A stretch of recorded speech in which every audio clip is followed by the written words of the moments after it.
caught my wife cheating at her summer writing workshop, so I hired a PI got evidence and disappeared without a trace. Before she returned, I go by Andrew Baker. But my buddies call me AB, never Andy. There's always some annoying drunk or ignorant guy who tries to act too familiar and calls me Andy, so Andy. What's your job? They ask. I respond, I create this cool little gadget that cops can use from 40 feet away to check for drunk people. They've even started attaching them to radars around town.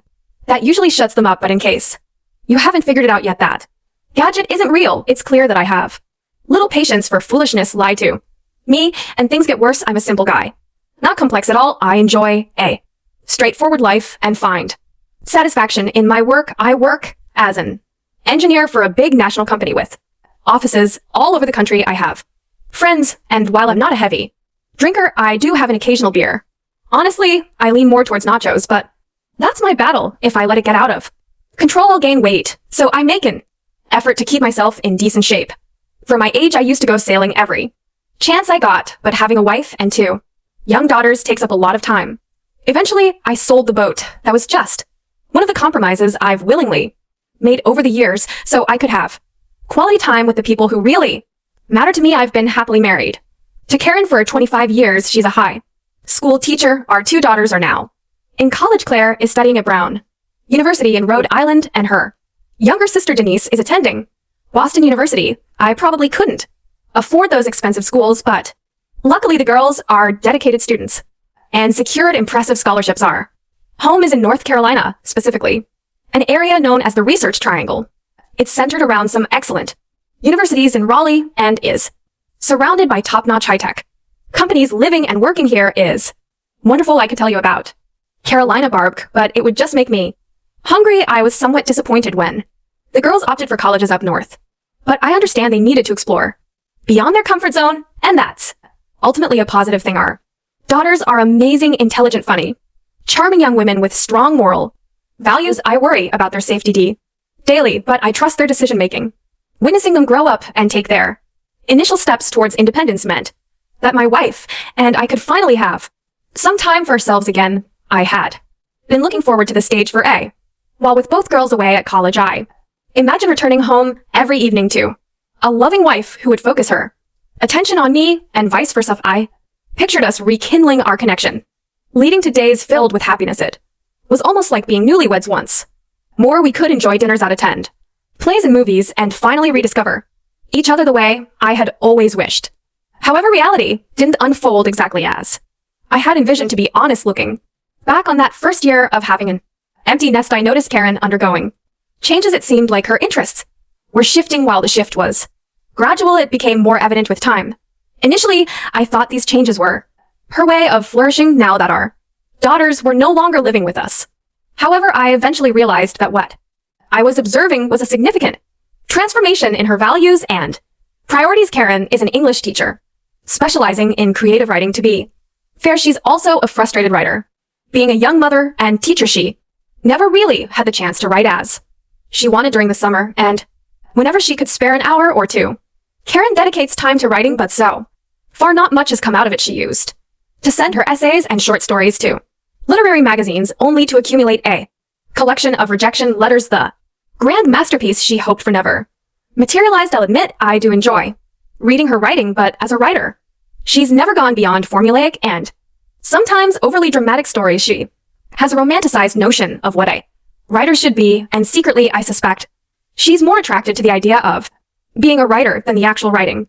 Nevertheless, if she's content, then I'm content too. Throughout most of our marriage, Karen has been a member of various writing groups. These are gatherings of people who come together to help each other by providing critique, suggestions, and discussions on their work, aiming to improve each other's writing. Some of these groups have seemed genuinely productive to me, while others appear to be more like clubs of mutual admiration. Her last group, which was the one she belonged to when things fell apart, had elements of both. They took turns meeting at each other's homes, and during their meetings, here I try to give them space. I attempted to participate once, but Karen and a few others disapproved, so I stopped trying. Karen's current writing group consists of around 10 members, including both men and women I'm fond of. Some of them, while others I could do without. Half of them are rather unremarkable, and the other half leave a strong impression when you meet them. For Instance Regia woman is heavily invested in writing histories and biographies. She conducts real research and writes books with a scholarly aspect. While still to engage readers, I've read all of her books and enjoyed them. Betty has a penchant for writing fantasy. I don't think she envisions herself as the next J.K. Rowling. She leans more towards the talking unicorn type. She's friendly, and her writing seems to be mainly for her own pleasure. Who can argue with that? Bill assumes the role of the group's no addle. A little of that goes a long way, but aside from that, he seems all right. Then there's Frank. I felt alarmed the first time I met him, and those alarms have continued to ring in my head ever since. When I met Frank, it was quite clear that I was being introduced to him rather than the other way around. He looked at me and asked, "So, Andy, what's your profession?" I glanced at my wife, who gave me a slight frown and shook her head. I simply responded, "I'm an engineer." Frank, did he offer a smile or more of a smirk in return? I mentioned that I had given up attempting to engage with their group, preferring to stay somewhat hidden and unobtrusive, though not exactly out of earshot. When they visit, I'll often be in the next room, quietly working, or on the back porch with a window open so I can hear their conversation until they forget I'm around. I noticed early on that when Frank talks with Karen, they seem to share private jokes and a connection. That makes me uncomfortable. Sometimes he boosts her ego, and other times it's as if he knows her inner thoughts in a way I don't appreciate. He references past conversations that seem to be only between them, and I get the impression that the rest of the group doesn't remember those moments. It's just a feeling, but I'm not fond of it, and I've told her, so she brushes off my concerns, and I've learned not to push the matter. I've made sure she understands my sentiments. The rest is up to her. The group follows a routine during their meetings. After their work session, they relax with some wine and unwind. It's during this time that I realized some of them are merely putting on an act. It happened in the middle of the spring semester, around early March, when the topic shifted to the lifestyles of true writers. Oh, you know, all the famous writers were alcoholics. That's right. They wrote in the mornings and drank in the afternoons and evenings. It relaxes the mind and opens it up to new ideas.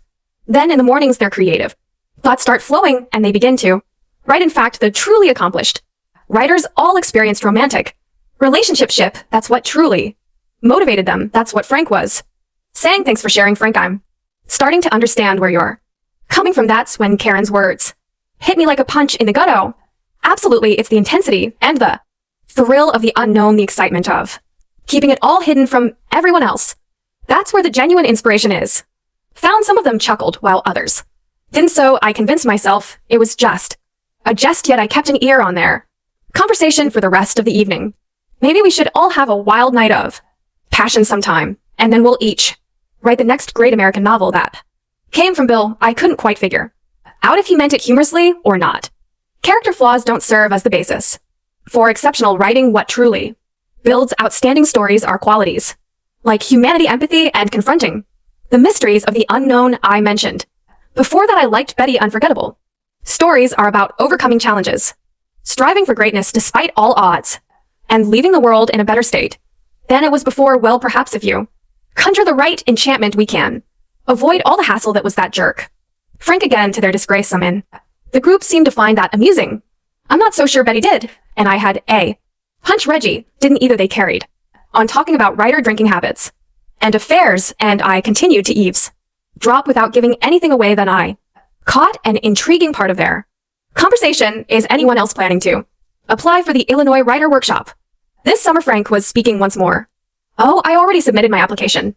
I'm keeping my fingers crossed they'll accept me. 6 weeks of just writing and discussing with fellow writers, it could really transform things for me. It was Karen, and this was the first time I had heard about it. Frank picked up on it right away. I'm sure they'll accept you. Your writing has shown so much improvement this past year. I believe you'll be admitted. I've applied as well, although I'm not as certain I'll get in. My internal radar for nonsense was off the chart. Seriously, Frank, when did you become so modest? I didn't like what I was hearing, but at this juncture I still cared deeply for and trusted my wife. When you've been married as long as we have, trust is fundamental. You don't question, is she up to no good? The thought doesn't even cross your mind. Marriage is a partnership, and your spouse is your other half. She's shown her commitment year after year, and all you truly desire is for her to find the success and happiness she deserves, or at least that's what you believe. Then later on, it all crumbles when you discover your trust has been shattered. Update 1. As time went by, I allowed myself to put aside that evening's overheard conversation, just like I mentioned I had full trust in my wife. Some younger guys might not get that, but after being married for over 20 years, trust becomes a way of living rather than just a choice. It was late April, and I was finishing up some gardening outside when I decided to call it a day and head indoors. As I reached for the kitchen door, I caught my wife talking on the phone saying, "I can't wait 6 whole weeks without any responsibilities, no commitments, and no one waiting for me to get back." I perked up at that last part, one froze in place, and listened. Absolutely. It's going to be the most self-indulgent 6 weeks of my life. I owe it to myself. And so do none of this sat well with me. I pushed the door open and entered the kitchen. Karen seemed startled. "Well, I have to run. AB is here, and I need to start preparing dinner." She hung up quickly. Who was that on the phone? "Oh, just Reggie. We were talking about school wrapping up soon." Like hello. As I thought, I wanted to question her about certain things she had said, especially that part about no one waiting for me to come home. But I sensed that the truth might be in short supply tonight. My mood darkened, but I made an effort to conceal it for the moment. Later that night after dinner, the other shoe dropped. "ABU won't believe the fantastic news I received today. Remember that writer workshop in Illinois I applied for now? Come on, you hardly pay attention to me."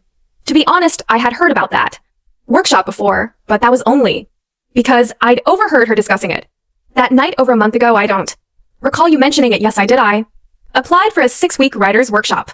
It's from mid-June to late July at the University of Illinois. They have lectures by their professors, and they bring an accomplished writers for seminars and discussion groups, and then we do a lot of writing. It's a wonderful opportunity, and I got accepted. That sounds wonderful, honey. I'm sure we can manage it financially. Maybe I can take a little time off work and join you. I'd love to listen to those writers' talks.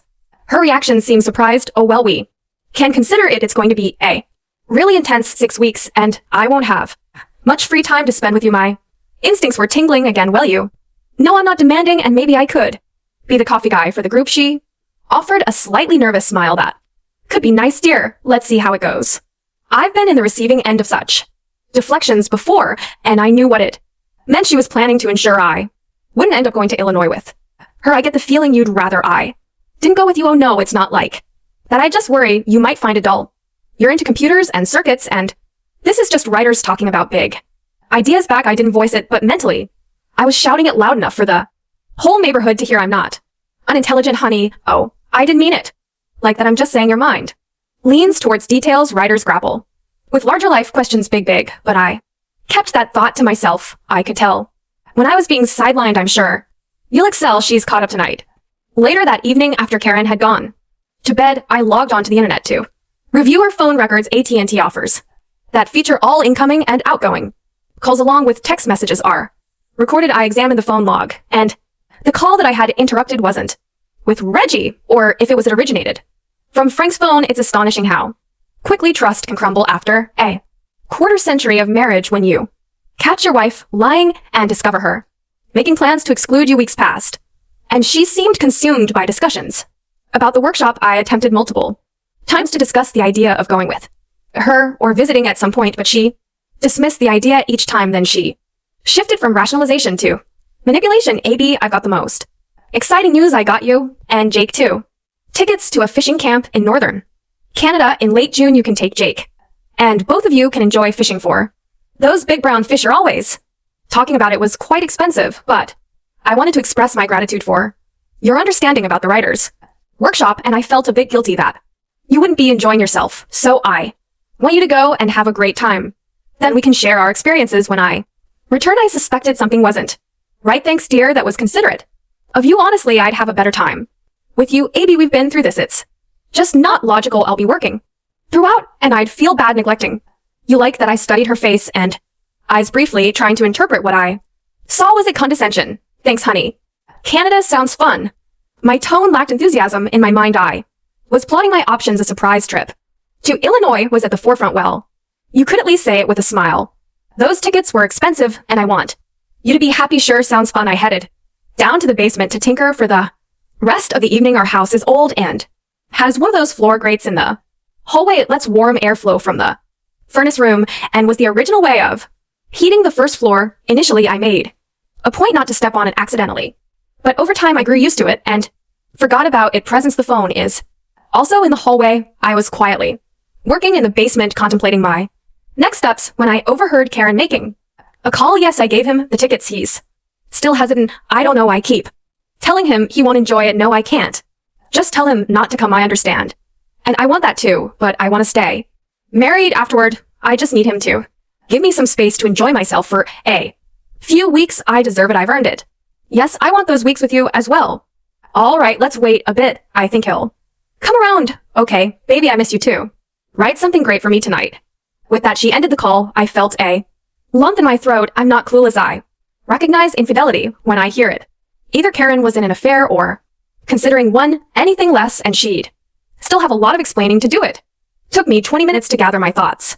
But I knew that for now I had to become the kind of liar I've always detested at least for the moment. I needed to keep my intentions hidden until I figured out my plan. I called upstairs and in my most affectionate tone said, Karen, I'm heading over to see Jake and give him the good news. Oh, that's great, dear. Enjoy. And just like that, I was out the basement door. I needed distance. Visiting Jake was merely an excuse. As I pondered it, I realized I needed someone to confide in, and Jake had been my closest friend since childhood. You're kidding me. Jake never beat around the bush. No way. I don't buy it. She'd never betray you, AB. Well, she's certainly working hard to keep me away from that workshop, and she's calling someone baby, and it's definitely not me. We just sat there silent. That's what most guys need from a buddy, just sitting together, sharing the pain. You need to have a conversation with her about this. AB, you can't go through the next couple of months assuming the worst without knowing the truth. And what's she going to say? How much do you want to bet that when I checked the phone records tonight, it wasn't Frank she was talking to? It wasn't Frank she called baby, and it wasn't Frank she's plotting with. I'm not taking that bet. So what's your plan? I'm going to sit down and have an honest talk. That's what you do after being together for 25 years. I'll express my love for her. Let her know I'm hurt that she doesn't want me to go with her, and I'll straightforwardly ask her what she's up to that she doesn't want me there. Do you think she'll tell you the truth? No, but I'll tell her the truth. Even if some of it isn't what she wants to hear, she'll understand how much I love her. She'll know that cheating on me would end our relationship, and then she'll probably try to convince me that I'm imagining things and should just go fishing. I paused for a moment. By the way, I've got 2 tickets for a fishing camp in northern Canada in late June, and one's for you. Nice. Jake caught himself. I mean, I'm here to support you, buddy. I had to chuckle. I've always been sure where his loyalty lies. We chatted, shared our thoughts, and had a few drinks over the next 3 hours before I headed home. After dinner, I asked Karen to come sit with me in the living room, and I opened up about everything that had been bothering me. Well, almost everything. I held back a couple of things. Sweetheart, I've got some serious concerns. I don't believe you've been completely upfront with me about this writer's workshop. I overheard you discussing it with your writer group back in March, yet you didn't mention it to me until you had already made plans to attend. I even overheard you talking about how affairs are common among great writers, and I must admit I didn't find that amusing. You've been having conversations with Frank about your trip, but when I inquire, you give me false information and claim it's someone else. You're aware of my feelings about that guy. Then when you told me about getting accepted, you seemed purposely distant and discouraged me from being a part of it. I don't have to be there, but I wanted to share in this exciting journey with you instead of considering that you made arrangements for me to be somewhere else without even discussing it with me, just making a commitment on my behalf. It appears like you're trying to ensure that I won't be around while you're in Illinois. I don't think you've been completely honest with me, and I'm starting to question whether you've been completely faithful. AB, I've never treated you that way, and I would never be unfaithful to you. What's gotten into? You're my husband, and all I want is for you to have a good time. It really hurts me that you could think something like that about me. I can't control how I feel or what triggers those feelings. You know I love you. I've loved you since we first met, but I can't just overlook the idea of betrayal. Is that what you're planning, Karen? Is this writer's workshop meant to be your escape from our marriage? Update to that was the end of our conversation. No more understanding or affectionate talk. She exploded into yelling, and for the rest of the night it was either shouting or silence from her. And for the following week, it was all silent. She was using the silent treatment as a way to force me to back down, trying to push me to submit. However, it didn't work. In fact, it only strengthened my convictions, but I realized I wasn't making progress this way, so eventually I allowed her to believe she had succeeded. If she was planning to cheat, there wasn't much I could do to prevent it. The phone Conversation I overheard even suggested she might have already done so. Eventually, I thanked her for the trip to Canada, but my mood remained gloomy and it didn't lift until the trip was over. Once she got what she wanted, she quickly changed her demeanor and acted like a loving wife to reinforce the behavior she wanted from me. It was as if she flipped a switch and it only heightened my suspicion. I recognized manipulation when I'm on the receiving end of it. The Illinois Writers Workshop was about 500 m away, and I didn't know anyone there, so I asked a coworker who he consulted when he suspected his wife of cheating. I followed his advice, and the person he recommended was based in Illinois. I reached out to them for assistance. The workshop's location was advantageous as it took place on a state university campus. The Pills operatives couldn't participate in the program, but they could move around the campus and observe the rooms as needed. The participants would dine in the campus cafeterias, visit local bars, and stay in a large dormitory with other students. This provided an opportunity for inconspicuous surveillance. Some of these students would actually be working for me, equipped with advanced devices. As the school year was coming to an end, our daughters decided to remain at their universities for the summer to work in research labs with their professors. This meant we were still empty nesters, and I made a concerted effort. I invited her to dinners cooked at home and took her to various shows. She seemed to enjoy everything, and I started to believe I was making progress. However, whenever I expressed my love for her, I sensed a dismissive, I know attitude from her. Slowly, the pieces of the puzzle fell into place. It wasn't that she had stopped loving me. She had simply taken me for granted. I was familiar, reliable, and her safety net. She felt assured that she could go away, seek excitement, take a break from our marriage, and I would be waiting when she returned. This realization led to my plans falling into place. The day she departed, I realized I couldn't leave things unspoken. We stood near the door as her shuttle for the airport arrived. Holding her tightly, I expressed my love and pleaded, please don't do anything that could ruin us. In response, she shot me an irritated look and retorted, I'm tired of you not trusting me. When I return, we'll have a serious conversation about this. She gave me a quick kiss on the cheek, grabbed her bags, and headed toward the shuttle. She drove away without a single glance back at me. At that moment, I felt certain my marriage was coming to an end. After 25 years and our 2 grown daughters, it seemed our relationship was fading away. Without much of a fuss, the private investigator carried out his job effectively. According to him, they didn't bother hiding their actions, as they were in an unfamiliar place. Upon arrival at the workshop, Karen must have removed her wedding rings on the plane, as they were absent from her finger. She openly claimed to be recently divorced, and my wife and Frank immediately became inseparable. They were constantly together, sharing kisses, holding hands, and acting like infatuated high school students. My pie ingeniously placed a small video camera in the dormitory hallway where they stayed, though Karen and Frank each had their own assigned room. They only used one of them.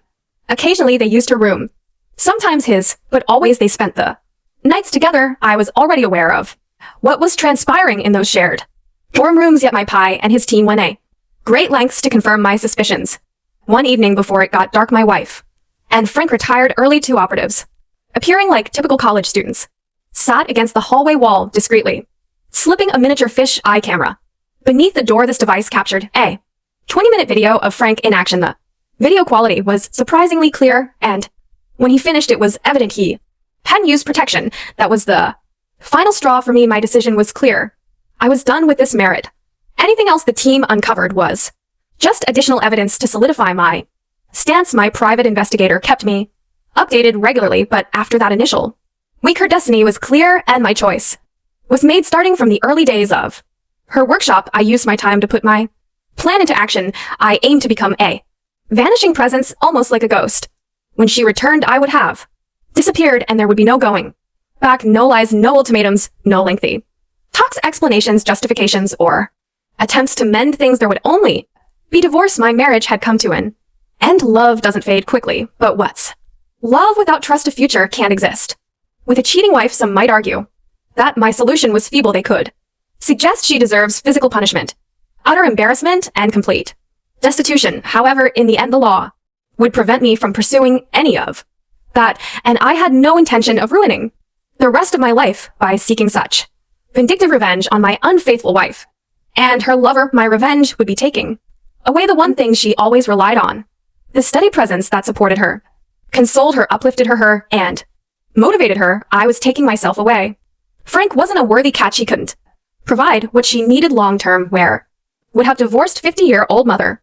Find love and emotional stability. I wasn't concerned she wouldn't be my concern any longer. Every few days my private investigator would send me more pictures, more videos, and more evidence of betrayal by the person who promised me loyalty above all else. The reports were difficult to read, and the photos and videos were even more painful to watch. The audio recordings were the hardest to bear, especially when they discussed me. He's always texting me about the fish he's catching and how amazing it is up there. He thanks me nearly every day, she said with a laugh.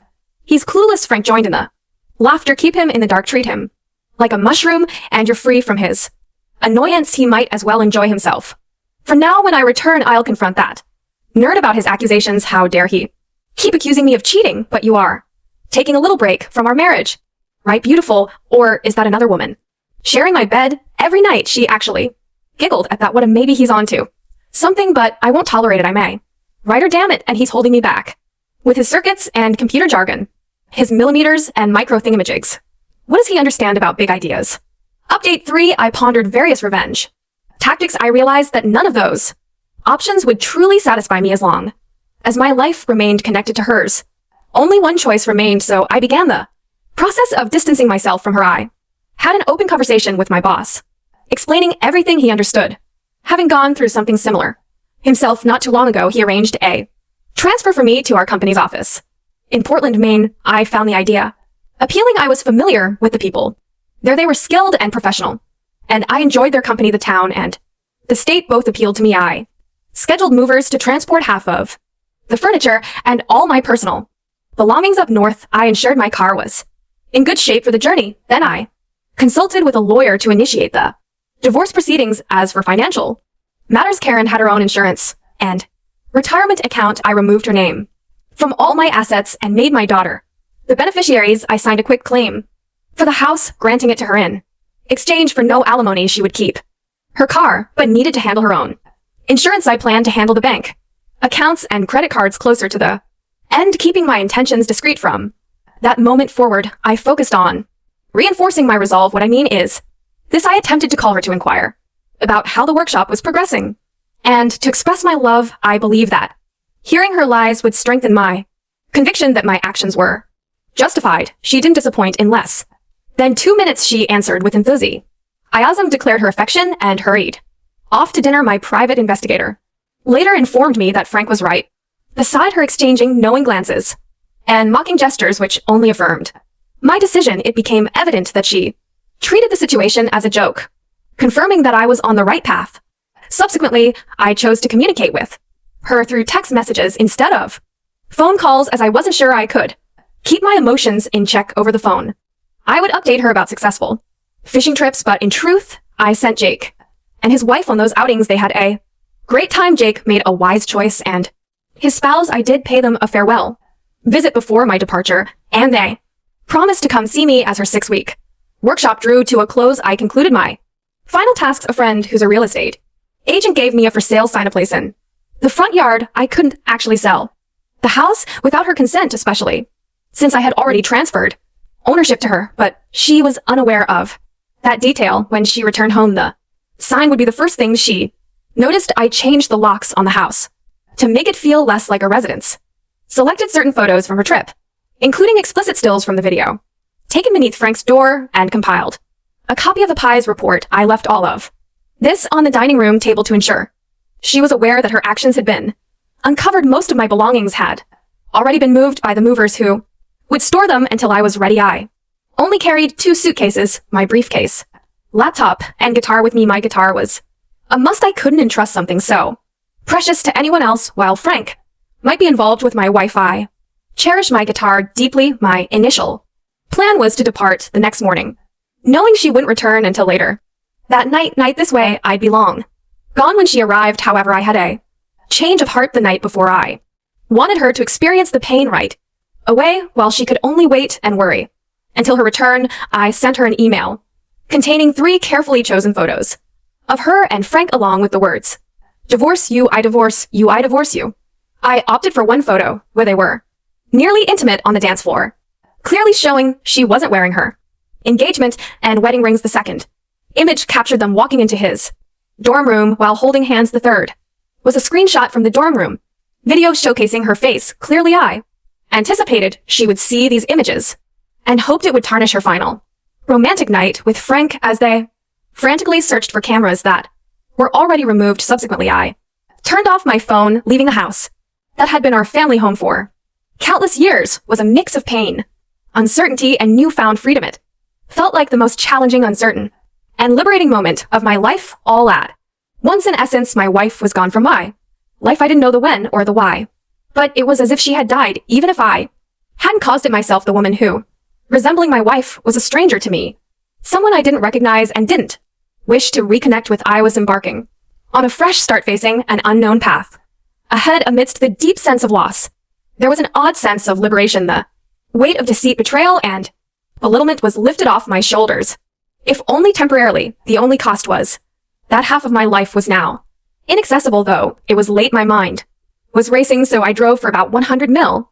along the quiet highway, lost in thought, until I found a hotel for the night. I wasn't looking for a chain hotel. I wanted a genuine local breakfast place. I sought something authentic. Eventually, I found it and savored what could be my last plate of grits for a considerable. Well, as I savored those grits, my thoughts shifted, and I began to reconsider my journey to Maine. This marked the start of my fresh beginning, and I had a lengthy drive ahead of me. I could speed up my trip to Maine, escaping my problems, but I had a 2-week window before work started. Why hurry? I required time to calm my thoughts, come to grips with her betrayal, and leave the past behind. I chose to take it slow, relishing the scenery during my northbound drive, and engaging with each state and its residents as I passed through. This week would be my transition from my old life to my new one. I intended to pamper my senses, including my taste buds, to cleanse myself of the ugliness and mistakes of my past, and get ready for a fresh start. The rest of the day was spent wandering around Williamsburg. Amidst the summer crowds, I explored the talents of skilled artisans and craftsmen. Despite not having a reservation, I managed to find a place to stay. It wasn't until after a light dinner and settling in for the night that my thoughts returned to my failed marriage. Around that time, she was likely returning home. I wondered how she'd react upon seeing the for sale sign on the front yard and realizing her keys no longer opened the door. The next day, I headed north and drove along the back roads toward Annapolis, Maryland's capital. I passed through small towns and historic plantations along Virginia's ancestral rivers like the York, Rainick, and Pomac, which flow into the Chesapeake Bay. There was a single stretch of road ahead, leading me toward my future. I would follow that meandering path as it guided me away from betrayal and toward a fresh chapter in my life. Update: for I sat in my hotel room in downtown Annapolis, and I finally powered on my cell phone. As expected, it was filled with numerous missed calls, emails, and text messages. Most of them were from Karen, while a few came from friends. I read and listened to all of them, even though it was tough. It was a necessary step. Initially, Karen was attempting to convince me that things weren't as they appeared. Yeah, right. Those were the messages she sent from Illinois before she returned home, and saw the rest of the photos and read the Pies report. Meanwhile, my friends were informing me that Karen was reaching out to everyone in a bid to locate me. Little did she know she was looking in all the wrong places. Jake and his wife were aware, but I chose to keep the others in the dark. Intentionally, I would let them know. Once I had settled, I was already aware that I couldn't continue being a ghost forever. The 2 calls that got me concerned were from my daughters. Karen had contacted them in an attempt to find out my whereabouts. I had purposely not told them about my decision to leave their mother, as I wanted to do it face to face. However, I couldn't let them worry, so I spoke with my daughters and calmly explained the situation to them. They were upset and found it hard to believe that their mom could do such a thing, so I sent them the same pictures I had sent Karen the night I left home, along with a Pies report for them to read after that. They pledged not to inform their mother about my actions. There was one more missed call. My lawyer informed me that Karen had been officially served with divorce papers. Now she knew I meant business. He also shared that Frank's wife had received a complete set of photos, videos, and audio recordings from his 6-week workshop. That was a dose of karma for Frank. On the 3rd day of my journey, I drove through northern Maryland, and with a lot of excitement, I finally reached New Jersey. Well, not exactly. I crossed into New Jersey, but didn't stop until I had reached Connecticut. Once in Connecticut, I took a few hours to explore some historic towns along the coast. I didn't have a specific goal, but the architecture was so distinct from what I was used to in North Carolina that I felt a strong sense of being in a new place both physically and emotionally. And don't tell the government, but I spent an hour in Gren trying to spot as many submarines as I could. Those black fish are quite stealthy while gazing along the shore. I was reminded that when they refuel those nuclear submarines, they cut a hole in the hull to refuel the reactor and then weld the hull back together. Was that a metaphor for my situation? Could Karen's betrayal, which tore a hole in my heart, be the first step in re-energizing my life? Could I heal myself once I embarked on my new journey? As I woke up the next day, I knew it would be the most challenging day so far. After a hearty breakfast of eggs, bacon toast, and a